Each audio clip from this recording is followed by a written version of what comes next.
नमस्कार मंडळी, आजच्या व्हिडिओमध्ये आपल्या सगळ्यांचं स्वागत आहे। मंडळी, मागील काही दिवसापासून आपल्या महाराष्ट्रामध्ये औरंगजेबाचं नाव फारच गाजतंय। वेगवेगळ्या कारणाने औरंगजेबाचं उदात्तीकरण होताना दिसतंय। नेमकं औरंगजेब हे नाव का बरं वापरलं जातंय? आता नुकताच एक इन्सिडेंट घडलाय अबू आझमी कडून। अबू आझमीने असं स्टेटमेंट दिलंय की शिवाजी महाराज, संभाजी महाराज आणि औरंगजेब यांच्यामधील जी लढाई होती ती काही धर्माची लढाई नव्हती, ती एक राजकीय लढाई होती। औरंगजेब एक चांगला शासनकर्ता होता। औरंगजेबाने हिंदूंसाठी मंदिरं देखील बांधली, त्याने काही हिंदूंवर अत्याचार केले नाही, असं अबू आझमीचं म्हणणं होतं। त्यावर विरोधक एकवटले, अबू आझमीला ट्रोल करू लागले, बीजेपी असेल, सगळेच असतील। अबू आझमीने असं का बरं केलं? त्यामुळं सभागृहात जे अर्थसंकल्पीय अधिवेशन चालू होतं त्याचे पडसाद सभागृहात देखील उमटले।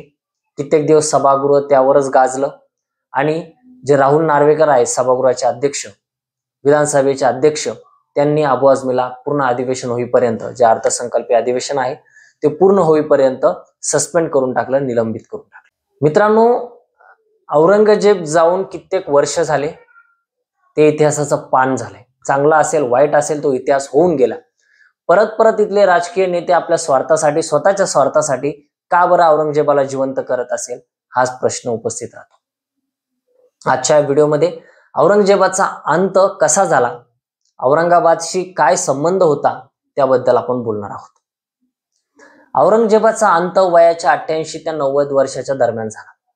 3 मार्च 1707 मध्ये औरंगजेबाचा अंत झाला आणि औरंगाबाद येथे औरंगजेबाची कबर आहे, तिथेच दफन करण्यात आलं। शिवाजी महाराज गेल्यानंतर औरंगजेबाने दक्षिण भारतात एंट्री घेतली। जवळपास 27 वर्ष औरंगजेब दक्षिण भारतात राहिला।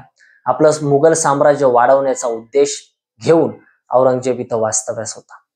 शेवटच्या क्षणी अहमदनगरमध्ये औरंगजेबाचा शेवट झाला आणि त्याला औरंगाबाद येथे आणण्यात आले आणि दफन करण्यात आले।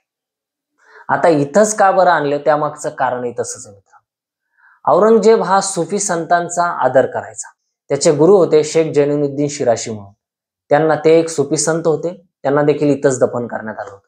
त्यामुळे औरंगजेबाची इच्छा अशी होती की मला देखील औरंगाबादला आपल्या गुरुच्या चरणी, गुरु जिथे असेल तिथेच मला दफन करण्यात यावे।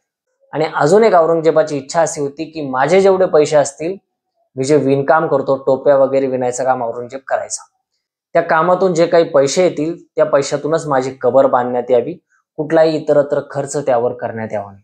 त्यामुळे औरंगजेबाची जी कबर आहे खुलताबाद येथे, ती कबर अत्यंत साधी आहे, फक्त मातीत बांधलेली कबर आहे मित्रांनो।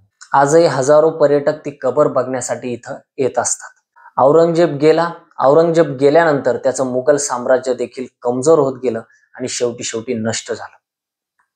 औरंगाबाद हे नाव देखील औरंगजेबाने दिलेलं आहे मित्रांनो। औरंगजेब ज्यावेळेस दक्षिण भारतात आला होता त्यावेळेस औरंगाबाद ही औरंगजेबाची, मुघल साम्राज्याची राजधानी मानली जाते। औरंगाबादला अत्यंत समृद्ध करण्याचे प्रयत्न औरंगजेबाने केले होते। एक प्रशासकीय सांस्कृतिक केंद्र मुघल साम्राज्याचं औरंगाबाद बनलं होतं असं म्हटलं जाते। परंतु तो इतिहास होता, आता ते इतिहासात जमा झालंय आणि आजचा काळ औरंगजेबाचा काळ नाहीये। त्यामुळे उगाच आपल्या राजकीय स्वार्थापोटी कोणी औरंगजेबाचं उदात्तीकरण करणं योग्य नाही, असंच मला वाटतंय। अबू आझमीची ही स्टेटमेंट कुठंतरी वातावरण बिघडवणारी आहे, वातावरण गढूळ करणारी आहे। औरंगाबादचा आता संभाजीनगर झालंय, छत्रपती संभाजीनगर झालंय। आपल्याला आपल्या राजाचा अभिमान आहे, शिवाजी महाराजांचा अभिमान आहे, छत्रपती संभाजी महाराजांचा अभिमान आहे। त्यामुळे इथं कुठेही राजकारण होता कामा नये। आता इतिहास जे होता तो इतिहास झाला, इतिहास आपल्याला माहिती असणं आवश्यक आहे, परंतु इतिहासाचा आपण राजकारणासाठी उपयोग करणं हे अत्यंत चुकीचं आहे।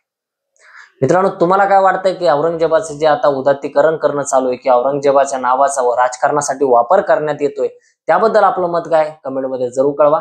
व्हिडिओ आवडला असेल तर लाईक करा, चॅनलला सबस्क्राईब करायला विसरू नका। भेटूयात नव्या व्हिडिओमध्ये। धन्यवाद। जय हिंद।